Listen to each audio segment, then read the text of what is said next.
오늘 말씀의 제목은 내게 있는 모든 것이 다 하나님의 것입니다 입니다. 자, 지난 7달 동안 레위기의 말씀을 함께 나누었습니다. 레위기는 하나님의 백성들이 하나님 앞에서 죄와 또 부정, 더러운 것들을 씻어버리고 거룩하고 정결한 삶을 살게 하기 위해서 하나님이 법도를 가르치는 그런 책이었습니다. 그래서 크게 제사법, 우리 5대 제사 배웠죠? 번제, 소제, 화목제, 속건제, 속주제 5대 제사법을 배웠고, 그리고 그 이후에 정결법에 대해서 말씀을 하신 겁니다. 그리고 지난 시간에 읽었던 레위기 26장이 레위기 전체의 결론에 해당된다고 말씀드렸어요. 그러니까 하나님 말씀대로 계명을 순종하면 복을 주실 것이고, 그리고 순종하지 아니하면 저주를 받을 것이다. 이게 이제 레위기 전체의 결론에 해당되었던 부분이라면, 오늘 본문인 이 레위기 27장은 부록이라고 할 수가 있습니다. 이제 이 부록으로 레위기를 끝을 맺게 되는데, 이 부록의 내용이 뭐냐 하면 하나님께 드리는 서원 예물에 관한 이야기입니다. 근데 이게 참 의미심장해요. 레위기는 사실 26장으로 끝맺어도 상관없습니다. 26장으로 딱 결론이 났기 때문에 거기서 끝내도 좋았을 것을 왜 27장을 또 이렇게 덧붙여 놨을까? 이런 질문이 생길 수가 있습니다. 근데 레위기를 우리가 쭉 읽어왔지만 이 총 주제가 거룩이잖아요. 레위기는 하나님 앞에 거룩한 백성으로 살게 하기 위한 책이라 했지 않습니까? 그러니까 총 주제가 거룩인데, 이 거룩함을 강조하는 레위기의 마지막 장이 하나님께 드리는 서원 예물에 대한 이야기로 끝을 맺는 이유가 무엇일까? 즉, 하나님 앞에 거룩함이란 서원과 관련이 되어 있다. 이 서원은 다른 말로 헌신입니다. 하나님 앞에 헌신하는 겁니다. 이게 자원함으로 헌신하는 것이거든요. 그것과 관련이 있다라는 것이죠. 거룩한 사람, 거룩한 백성은, 즉 우리가 가지고 있는 모든 것이 다 하나님으로부터 온 것임을 인정하고 다 하나님의 것임을 인정하는 사람이 거룩한 백성이다 라는 것을 우리에게 알려주는 교훈이 들어있다라는 것입니다. 그래서 저는 오늘 이 레위기 마지막 장을 통해서 서원에 관한 하나님의 뜻을 한번 우리가 생각해 보고자 합니다. 그리고 이 서원의 예물에 대한 교훈이, 서원의 예물이 주는 교훈이 바로 내게 있는 모든 것이 다 하나님의 것임을 인정하는 거룩한 백성이 되게 하기 위한, 그런 하나님의 백성으로 살게 하기 위한 그런 하나님의 메시지가 들어있다는 것을 오늘 함께 우리가 말씀을 통해서 상고해 보고자 합니다. 자, 첫 번째로는 이 서원은 자발적으로 드려야 하는 것이며, 그리고 서원한 것은 반드시 갚아야 한다는 것입니다. 자, 서원. 이 서원이라는 단어는 사람이 하나님께 무엇을 하겠다고, 무엇을 드리겠다라고 자원하여 맹세하는 것을 가리킵니다. 그래서 여러분 옛날에 함부로 하나님께 서원하면 안 된다 이런 얘기 많이 들어보셨을 거예요. 그래서 함부로 하면 안 되죠. 근데 서원을 하는 경우가 두 가지가 있어요. 성경을 찾아보니까 서원의 경우가 두 가지가 있는데, 하나는 인생의 큰 위기를 만났을 때, 겪었을 때에, 야, 하나님, 제가 이런 위기를 만났는데 이번에 이 위기를 제가 벗어나게만 해주신다면 제가 이러이러한 것을 드리겠습니다. 이게 바로 위기서원이라는 것입니다. 위기서원. 자, 성경의 인물에 어떤 사람이 위기서원을 드렸는지 아세요? 야곱, 그리고 입다라는 사람이 위기서원을 드렸어요. 자, 야곱은 창세기 28장에 보니까 형 에서를 피해서 밧단 아람 외삼촌 집으로 도망가죠. 근데 도망가는 길에 이제 베델이라는 곳에 머무르게 됩니다. 거기서 이제 돌베개를 베고 밤에 잠을 자게 되는데 환상을 보죠. 천사가 하늘로부터 이렇게 사닥다리가 딱 내려오면서 천사가 거기를 오르락 내리락 하는 그런 꿈을 꿉니다. 그 꿈을 꾸고 야곱이 하나님께 서원을 해요. 어떤 서원을 하냐?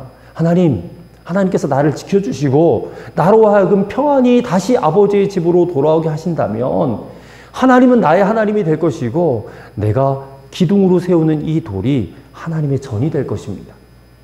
그리고 하나님께서 내게 주시는 수입의 10분의 1을 하나님께 반드시 드리겠습니다라고 11조 서원을 합니다. 이게 위기 서원이죠. 그 다음에 사사기의 말씀을 보면 사사 입다가 나오죠. 사사 입다.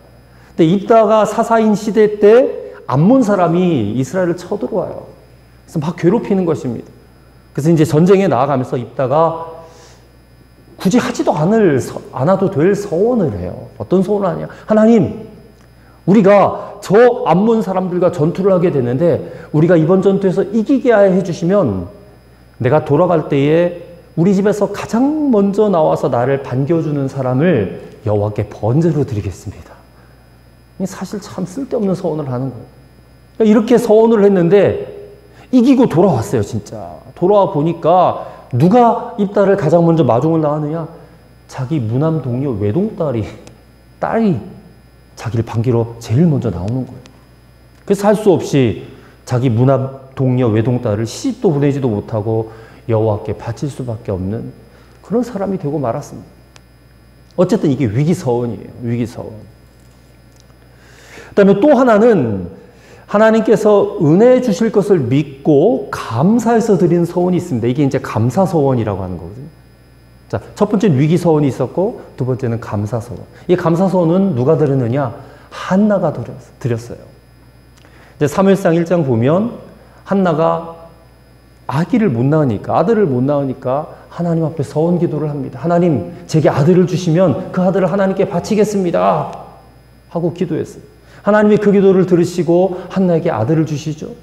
그래서 그 아들을 사무엘이라고 이름을 짓는데 그 사무엘이라는 이름의 뜻이 뭐냐? 하나님이 들으셨다입니다. 하나님이 들으시고 낳은 아들이라는 뜻이죠. 그래서 그를 항상 하나님께 드리고 평생 삭도를 그 머리에 대지 않고 나시린으로 서원을 하죠. 그렇게 해서 드려진 사람이 바로 사무엘 선지자인 것입니다. 그래서 이렇게 감사 서원이 있어요, 또. 그렇다면 여러분, 서원의 내용이 무엇인가? 서원의 내용은 하나님 앞에 바치겠다, 드리겠다라고 하는 거예요. 그 바치겠다고 하는 대상이 뭐냐? 오늘 본문에 보니까 첫째는 사람을 하나님께 드리는 겁니다. 사람을 하나님께 드려요. 2절부터 8절까지의 말씀 보면 사람이 자기 자신을 하나님께 드릴 때 서원을 얘기를 하는 거고, 두 번째 서원은 짐승을 드리는 거예요. 9절부터 13절까지의 말씀이 짐승을 드리는 내용이고, 그 다음에 네 번째는 집이나 밭을 드리는 거예요. 14절부터 25절까지입니다. 그래서 이렇게 네 가지, 자기 자신을 드리든 짐승을 드리든 집을 드리든 밭을 드리든 이 넷 중에 하나를 하나님께 드리겠다라고 말하는 것이 오늘 본문이 말씀하시는 서원에 대한 내용입니다. 그리고 뒤에서 말씀드리겠지만 하나님께 서원으로 드릴 수 없는 예물도 있어요. 하나님께 마땅히 바쳐야 될 예물들이 있거든요. 그건 이제 뒤에서 말씀을 드리겠습니다. 의무적으로 드릴 필요가 없음에도 불구하고 자발적으로 드릴 때 그것이 서원이 되는 거예요.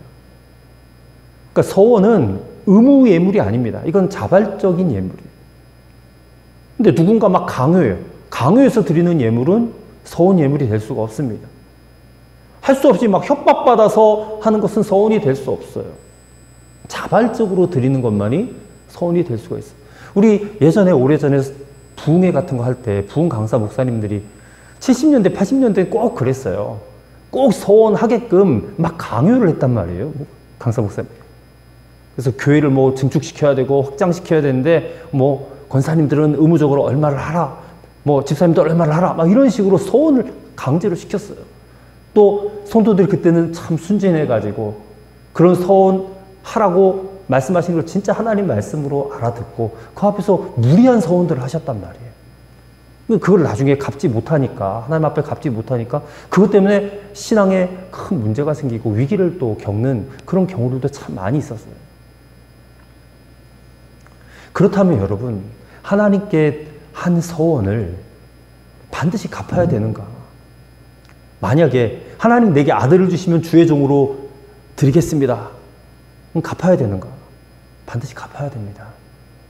하나님 내가 이번에 사업을 확장시켜 주시면 내가 얼마를 드리겠습니다 하고 서원을 했어요. 갚아야 됩니까? 네, 갚아야 됩니다. 꼭 갚아야 돼요. 신명기 23장 21절부터 23절을 읽어드리겠습니다. 내 하나님 여호와께 서원하거든 갚기를 더디하지 말라. 내 하나님 여호와께서 반드시 그것을 내게 요구하시리니 더디면 내게 죄라. 내가 서원치 아니하였으면 무죄하니라. 마는 내 입에서 낸 것을 그대로 실행하기를 주의하라. 무릇 자원한 예물은 내 하나님 여호와께 내가 서원하여 입으로 언약한 대로 행할지니라. 반드시 갚아야 된다. 또 잠언에도 전도서에도 이런 말씀이 있어요. 전도서 5장 4절 5절에 내가 하나님께 서원하였거든 갚기를 더디게 말라. 하나님은 우매자를 기뻐하지 아니하시나니 서원한 것을 갚으라. 서원하고 갚지 아니하는 것보다 서원하지 아니하는 것이 나으니 라고 했습니다. 그러니까 할 수 있는 대로 서원은 안 하는 게 좋아요. 할 수 있는 대로. 근데 굳이 감사 서원을 하고 싶다. 굳이 위기 서원을 하고 싶다 하면 그 서원을 한 그대로 반드시 갚아야 된다라고 성경은 말씀하고 있는 것입니다. 대신 이거는 강제적으로 할 수 있는 것이 아니에요. 누가 하라고 해서 떠밀어서 할 수 있는 게 아닙니다. 이거는 내 마음에 자발적으로 해야 되되 한번 서원을 했으면 반드시 지키셔야 될 줄로 믿습니다. 이것은 우리의 하루하루가 하나님의 은혜로 말미암았기 때문에 오늘 하루라는 이 시간도 사실은 우리가 서원을 갚는 마음으로 살아야 된다는 것을 교훈하고 있는 것입니다.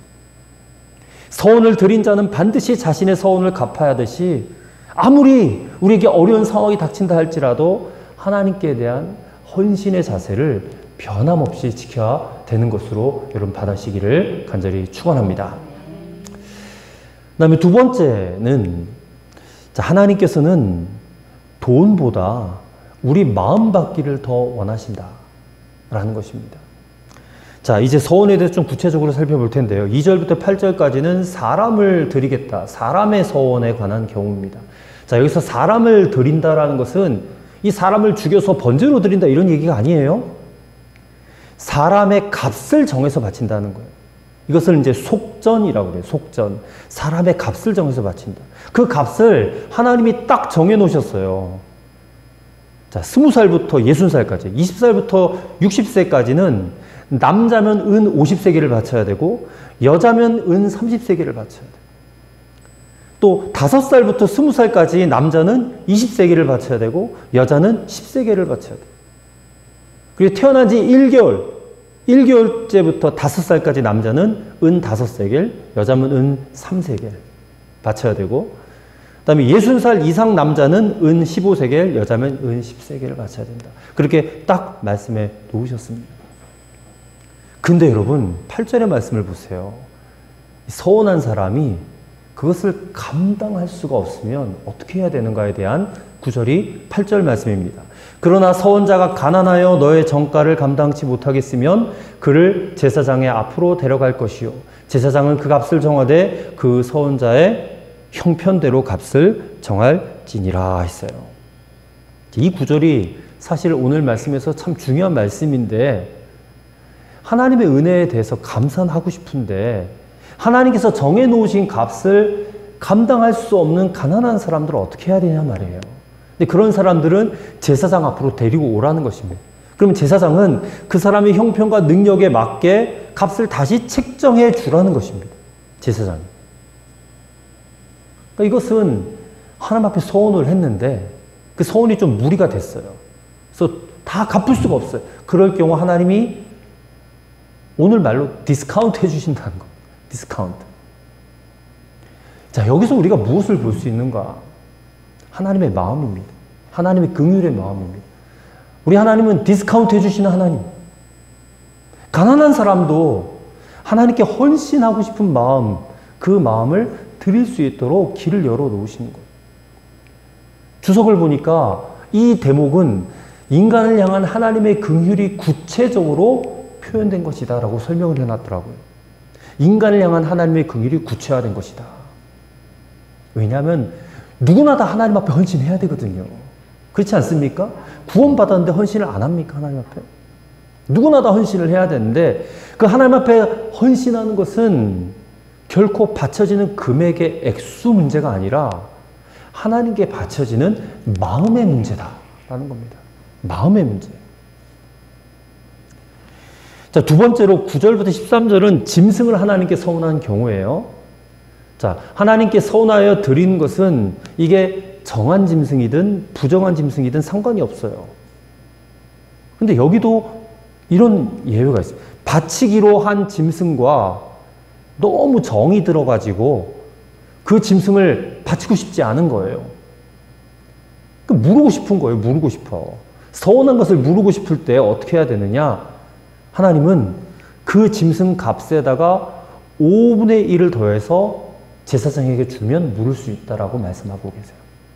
이게 13절에도 나오고 15절에도 나오고 19절에도 나와요. 물을 수는 있는데 벌금은 내야 된다는 거예요. 벌금은 내야 된다. 근데 여러분, 이 바치기로 한 사람이 좀 못된 마음으로 하는 경우가 있어요.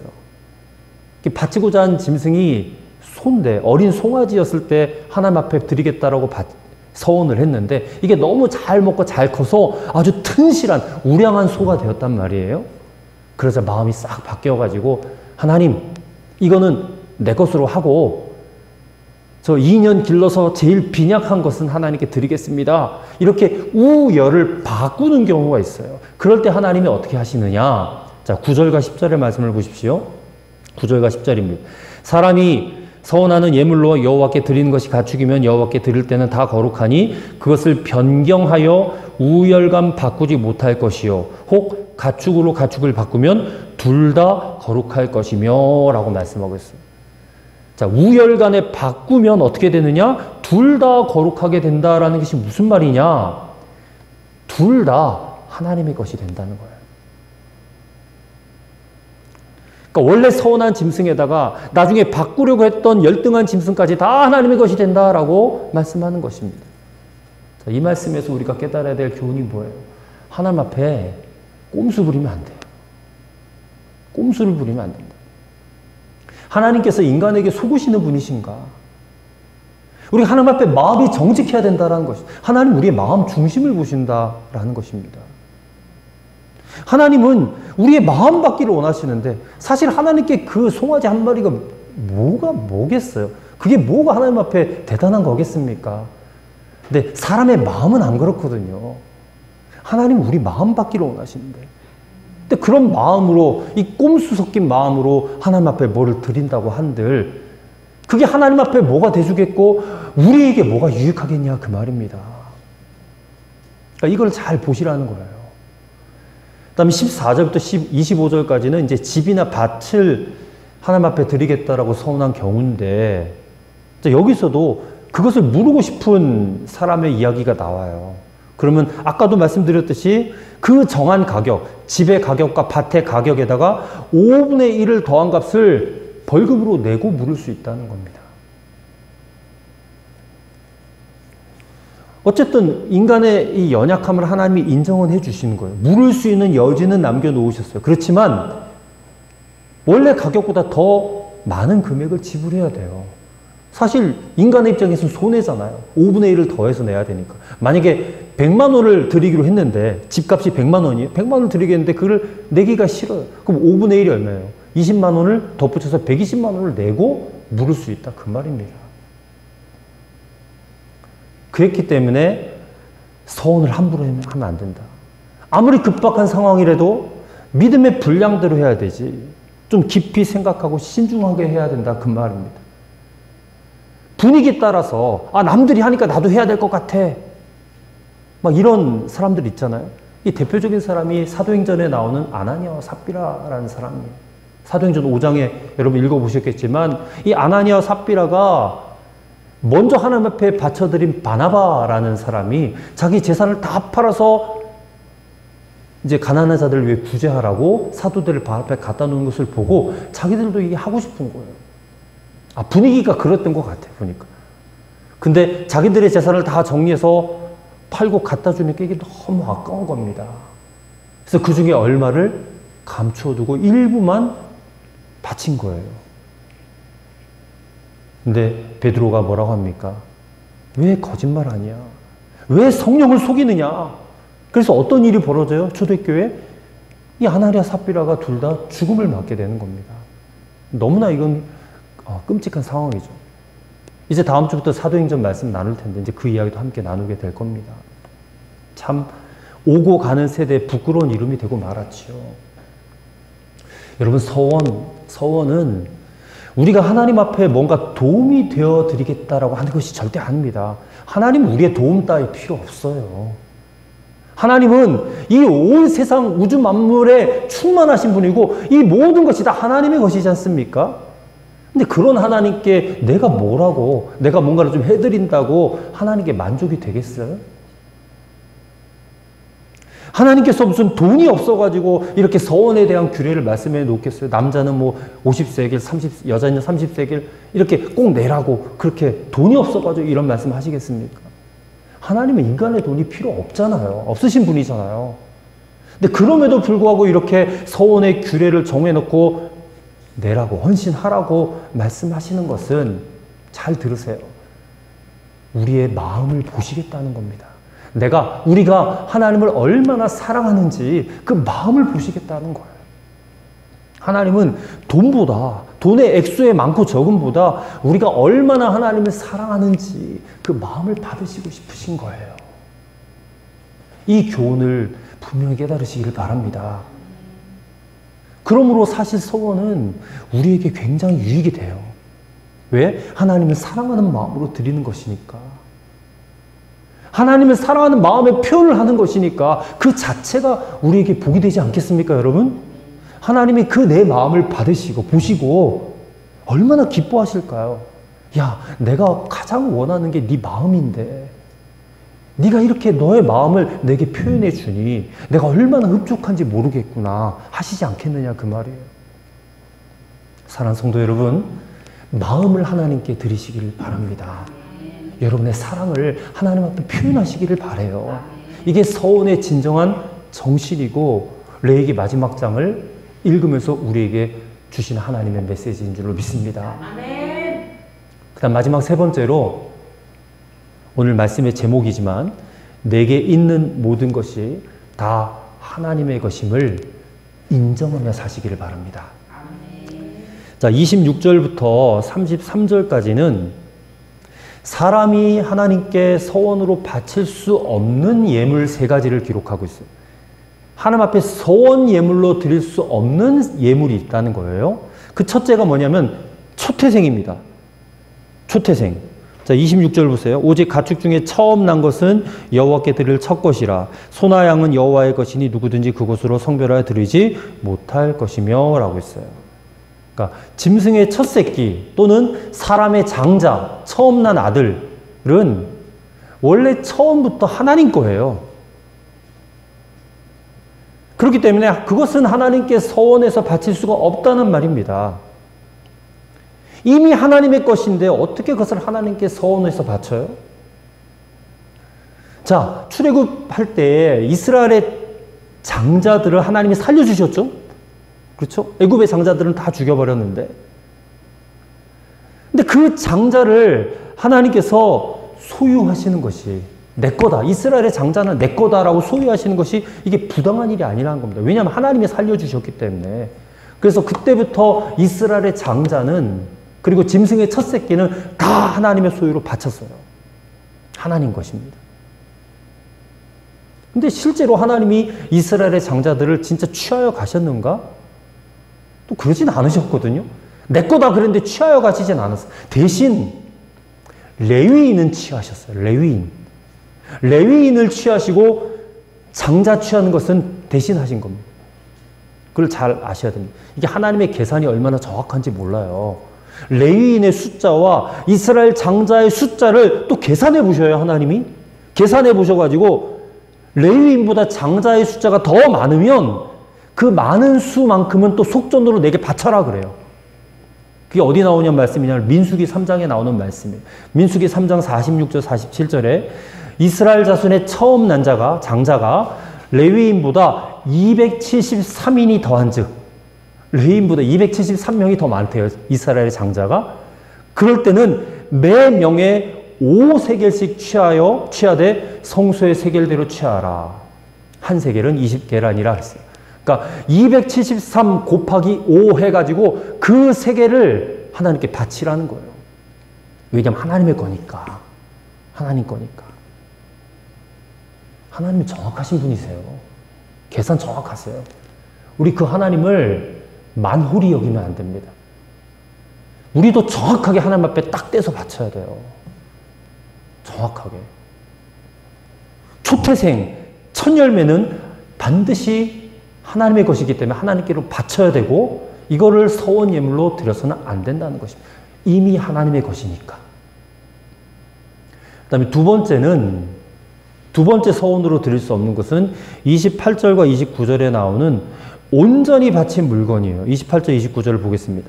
어떤 사람이 자기 소유 중에서 오직 여호와께 온전히 바친 모든 것은 사람이든지 가축이든지 기업에 바치든지 팔지도 못하고 무르지도 못하나니 바친 것은 다 여호와께 지극히 거룩함이며 온전히 바쳐진 그 사람은 다시 무르지 못하나니 반드시 죽일지니라 라고 말씀하고 있습니다. 자, 여기서 온전히 바친 물건, 이 말의 히브리어가 헤렘이라는 말이거든요. 헤렘. 온전히 바친 물건, 온전히 바친 사람. 이 한글 번역에 여러분 주의하셔야 돼요. 이게 본래 헤렘이란 뜻이 뭐냐면 저주를 받은 것이라는 거거든요. 저주받은 것이요. 없애버리기 위해 바쳐진 것, 이런 뜻이에요.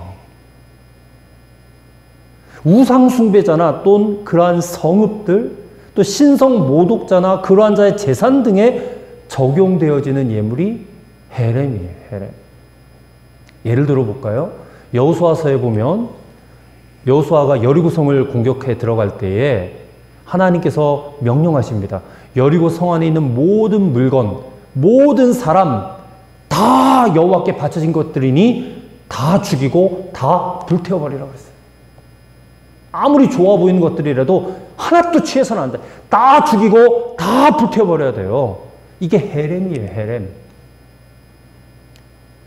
온전히 바쳐졌다는 것은 하나님이 그것을 저주하셨다라는 거예요. 그 때문에 절대로 그걸 취해서는 안 돼요. 그리고 서원의 예물로 드려서도 안 돼요. 근데 여리고성 전투 때 누가 그것을 취했어요. 누가 취했느냐? 아간이라는 사람이 취했단 말이에요. 그래서 아간이 나중에 걸려가지고 어떻게 됩니까? 돌로 맞아 죽습니다. 그래서 아간과 그 집안에 속한 모든 그 권속들이 아골골짜기에 다 묻혔어요. 그래서 이 온전히 바친 물건, 온전히 바친 사람은 저주받은 거기 때문에 이거 하나님 앞에 서원 예물로 드릴 수 없는 것이다. 일단 마지막 세 번째는 11조입니다. 11조는 서원의 대상이 아니에요. 이건 서원 예물로 드려서는 안 되는 것입니다. 왜요? 11조도 이미 하나님의 것이기 때문에. 이미 하나님. 30절의 말씀 보십시오. 그리고 그 땅의 10분의 1, 곧 그 땅의 곡식이나 나무의 열매는 그 10분의 1은 여호와의 것이니 여호와의 성물이라 라고 분명히 말씀하고 계세요. 자, 그 땅의 소산과 그 땅의 열매 10분의 1은 하나님의 것입니다. 그리고 10분의 1을 드린다는 것은 전체, 10분의 10 전체를 대표해서 하나님 앞에 바친다라는 그런 의미가 있어요. 그러니까 내가 11조를 하나님 앞에 드려요. 헌금을 드려요. 드리면 내게 있는 모든 것이 다 하나님의 것입니다라고 인정하는 마음으로 드리는 거다라는 그런 의미예요. 여러분 사실 이것도 주석에서 이렇게 표현이 되어 있더라고요. 실제로 인간은 하나님 앞에 아무것도 바칠 수 없다라는 뜻을 갖고 있대요. 인간은 실제로 하나님 앞에 바칠 게 없어요. 왜? 이 땅에 있는 전부가 다 하나님의 것이니까. 하나님의 것인데 뭘 우리가 인간이 바칩니까? 그렇지 않겠어요? 근데 우리가 10분의 1을 하나님 앞에 바친다라고 표현하는 것은 실제로 10분의 1을 하나님께 드리는 게 아니라 하나님의 소유 중에서 10분의 9를 우리가 누리고 있는 것임을 여러분 깨달으셔야 돼요. 10분의 10 전체가 다 하나님의 것이고 10분의 1은 대표로 하나님 앞에 드리는 거고 10분의 9는 내가 은혜로 누리는 거예요. 여러분 우리가 하나님 앞에 11조 드리는 것은 우리의 모든 소득이 오직 하나님의 은혜로만 얻어진 것임을 고백하는 행위입니다. 그리고 앞으로도 은혜로 채워주실 것을 바라보고 드리는 행위예요. 그 11조가 하나님을 기쁘시게 하는 겁니다. 그리고 말라기서 보면 그렇게 11조 드린 자를 하나님은 절대로 내버려 두지 않으신다고 그랬어요. 반드시 채워주시고 책임져 주신다고 말씀해 주셨어요. 이 복을 우리가 놓쳤어야 되겠냐 그 말입니다. 근데 32절에 참 재미있는 말씀이 있어요. 32절을 보시면 모든 소나 양의 11조는 목자의 지팡이 아래로 통과하는 것에 10번째 것마다 여호와의 성물이 되리라 라고 그랬어요. 이게 소나 양의 11조를 드리는 방법이 되게 재미있는 게 지팡이를 놓고서 그 아래 짐승을 통과시켜요. 한 마리, 두 마리, 세 마리 통과시켜서 10번째 지나가는 것은 하나님의 것이에요. 10번째 지나가는 것. 근데 여기서도 또 사람이 꼼수를 부립니다. 짐승의 줄을 억지로 세워가지고 10번째 지나가는 그곳을 가장 안 좋은 거, 열등한 거, 부실한 거 이런 거를 지나가게 사람이 꼼수를 부려요. 그럼 어떻게 되는지 아십니까? 33절을 보세요. 그 우열을 가리거나 바꾸거나 하지 말라. 바꾸면 둘 다 거룩하니 무르지 못하리라.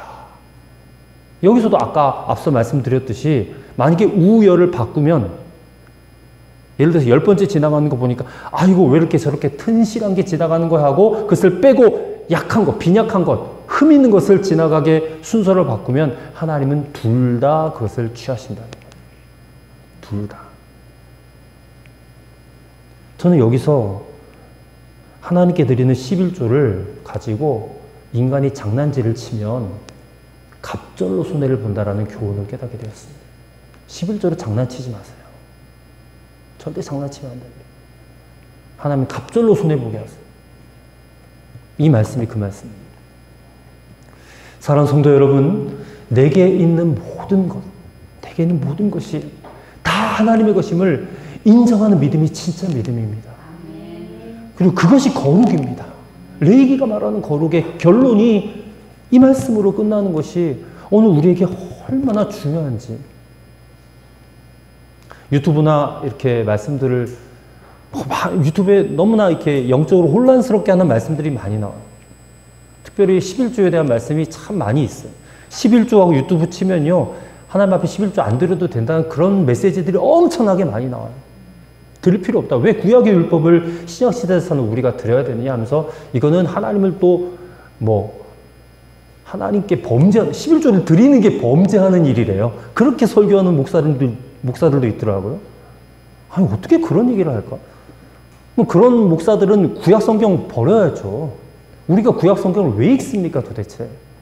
뻔히 하나님의 거라고 표현되어지는 구절이 여기도 나오고, 신명기도 나오고, 말라기도 나오고.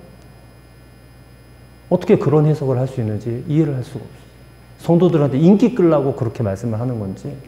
사실 헌금 설교나 헌신에 대한 설교나 11조에 대한 설교를 하면 성도들이 부담스러워. 그래서 될 수 있으면 이런 설교 안 하려고 그래요.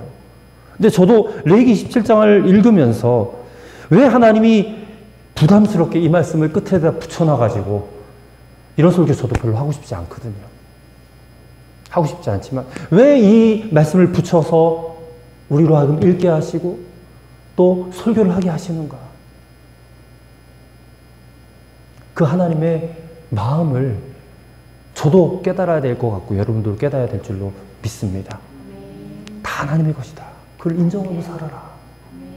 그 마음을 하나님 받으시기를 원하신다라는 거죠.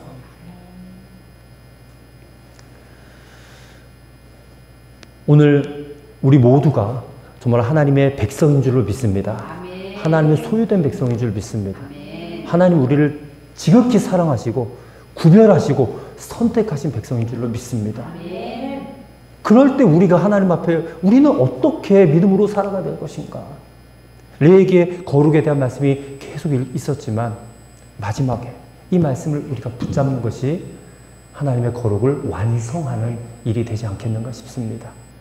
우리에 있는 모든 것이 다 하나님의 것임을 인정하고 거룩한 성도로 하나님 앞에 세워질 수 있는 여러분과 저가 되기를 주의 이름으로 간절히 축원합니다. 기도하겠습니다. 하나님, 오늘 말씀으로 레위기를 마치게 하심을 감사를 드립니다. 레위기에서 말씀하시는 거룩함이 오늘 우리의 거룩함이 꼭 되기 원합니다. 우리가 여기 있는 말씀을 하나부터 열까지 100% 완벽하게 지켜낼 수는 없지만 성령님 우리를 인도하여 주셔서 말씀이 우리에게 이루어질 수 있도록 말씀대로 살아 순종할 수 있도록 우리를 도와주시옵시기를 간절히 원합니다. 그리고 레위기 17장의 이 마지막 서원에 대한 규례를 읽으면서 우리에게 있는 모든 것이 내게 속한 모든 것이 다 하나님의 것임을 기억하고 인정하고 하나님 앞에 기쁜 마음으로 감사하는 마음으로 헌신하며 살아갈 수 있는 주의 거룩한 백성들 성도들 되게 하여 주시옵소서. 우리 구주 예수 그리스도의 이름으로 간절히 기도 올리옵나이다. 아멘.